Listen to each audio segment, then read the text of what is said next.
Hi, third graders. Welcome back. I miss you guys so much, and I wish more than anything we could be together and read this together. But this is the best we can do, so give me feedback. What do you think about these little videos? So we just finished chapter 6, and we're starting chapter 7.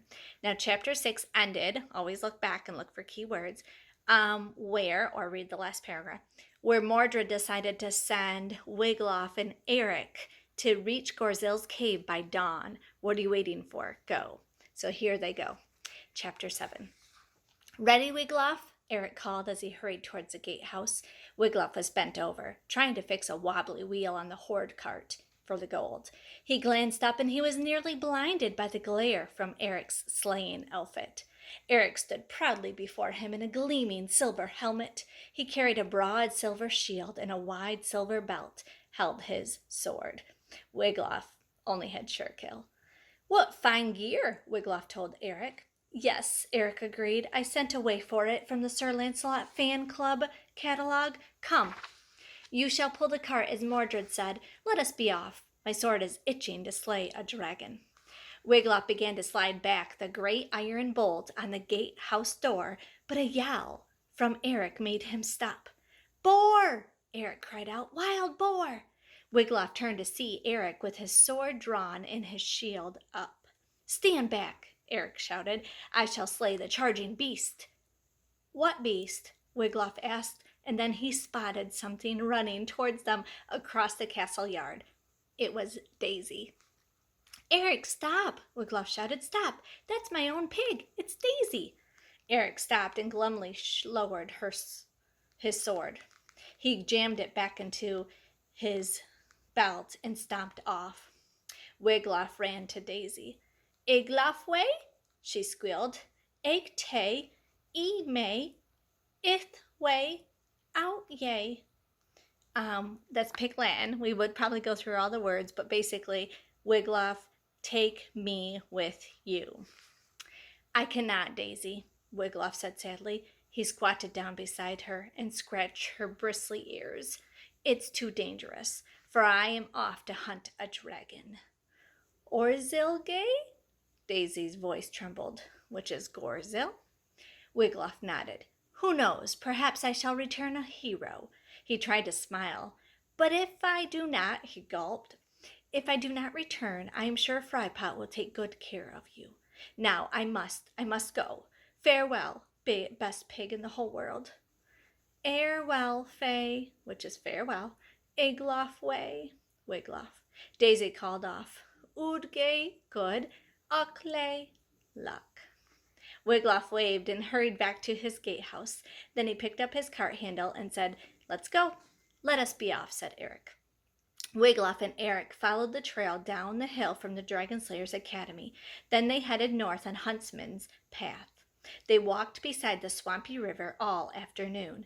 Strange birds cried out from the stunted trees along the way. Hairy-legged spiders dropped down on them from overhanging branches. Once an angry troll threatened them with his club, but Wiglaf was not afraid. The thought of facing Gorzil was so terrifying that nothing else bothered him. Well, almost nothing. I shall slay Gorzil, no problem, Eric announced for the 200th time. You know, Wiglaf finally broke in, my sword was made for dragon slaying, too. That bent-up old thing? Eric sneered. Wiglaf nodded. Yes, a wizard gave it to me, he explained. And when I say the magic words, it will leap from my hand and obey. Eric looked doubtful. And just what are the magic words? Well, the wizard kind of forgot, Wiglaf mumbled. It matters not, Eric scoffed as they came to Huntman's Path. One path led to the village of Toenail. The other led into the dark forest. For I shall slay this dragon with my own silvery sword. I shall cut Gorzil to ribbons. I shall... Suddenly, Eric stopped talking. He stared into the blackened leaves by a nearby shrub. Behold, he cried out, this bush is scorched. Wiglaf bent down to take a closer look. So it is, he agreed. Could it be from the hot breath of a dragon? How could it not be? And look here, Eric pointed to the ground. Footprints. Wiglaf stared at 3-toed prints in the path in front of them. But these footprints are large, he exclaimed. Come, Eric said. They'll lead us to Gorzil's cave. He added, Wait, what noise is that? Wiglaf listened. It sounded like someone was crying. The sound grew louder. Then a boy and a girl, about Wiglaf's and Eric's age, came across the path from Toenail. Tears were streaming down their cheeks. What ails you, good travelers? Eric called out, and how can we help you? Acladay, the boy wailed, you cannot help us. No one can help us. My sister Zelda and I are on our way to Gorzil's cave. Do you mean, Wiglaf began, that you are son and daughter of the village, that you are to be Gorzil's breakfast? Zelda nodded. I fear it is so. The Toenail village masters held a lottery, and alas, Gawain and I won. If only a brave knight would slay Gorzil and save us, Gawain said, but there is no hope of that. Here's a picture.